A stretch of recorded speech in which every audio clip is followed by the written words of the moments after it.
ഇത് ഞാൻ പിൻട്രസ്റ്റിൽ കണ്ടുവച്ച ഒരു മിനിമലിസ്റ്റിക് ആയിട്ടുള്ള ഒരു കണ്ടംപററി സ്റ്റൈൽ സാരിയാണ്. ഇതിൽ പീച്ച് പിങ്ക് കളർ ഉപയോഗിക്കുന്ന രീതിയാണ് എനിക്കതിനകത്ത് അട്രാക്റ്റീവ് ഫാക്ടറായിട്ട് തോന്നിയത്.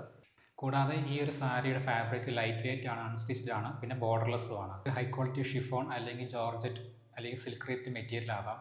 അപ്പോൾ ഈ ഒരു 3 ഫാക്ടർ കാരണം ആ സാരിക്ക് ഒരു ഒഴുക്കുണ്ട് അല്ലെങ്കിൽ ഫ്ലെക്സിബിലിറ്റി പോലെ തോന്നിക്കുന്നുണ്ട്. ഒരു പ്ലീറ്റ് സൈഡ് നോക്കുവാണെങ്കിൽ ആ പിങ്ക് വാട്ടർ കളർ എഫക്റ്റിനൊപ്പം ഒരു ഗോൾഡൻ മെറ്റാലിക് ത്രെഡും കൂടെ ചെയ്തിട്ടുണ്ട്.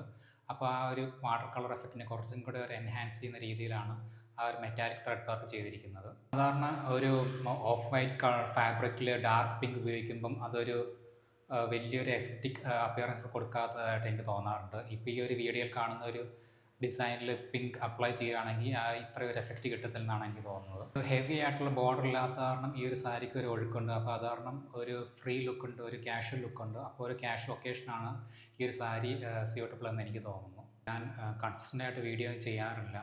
പല ഇൻഹിബിഷൻസ് ഉള്ളതുകൊണ്ടാണ് ഈ ഒരു വീഡിയോ ചെയ്യാൻ പറ്റാത്തത്. എൻ്റെ ഒരു ആഗ്രഹം എന്ന് പറഞ്ഞാൽ ഈ ഒരു യുണീക്ക് ആയിട്ടുള്ള ഒരു യൂണിസെക്സ് ഫാഷൻ സ്റ്റോർ തുടങ്ങുക, for both ladies and gents. അപ്പോൾ അതിന് വേണ്ടി ഒരു ഫണ്ട് റേസിന് വേണ്ടിയാണ് ഈ ഒരു യൂട്യൂബ് ചാനൽ തുടങ്ങുന്നത്. അപ്പോൾ താല്പര്യമുള്ളവർ ഈ ഒരു ചാനൽ സബ്സ്ക്രൈബ് സപ്പോർട്ട് ചെയ്യണമെന്ന് ഞാൻ റിക്വസ്റ്റ് ചെയ്യുന്നു.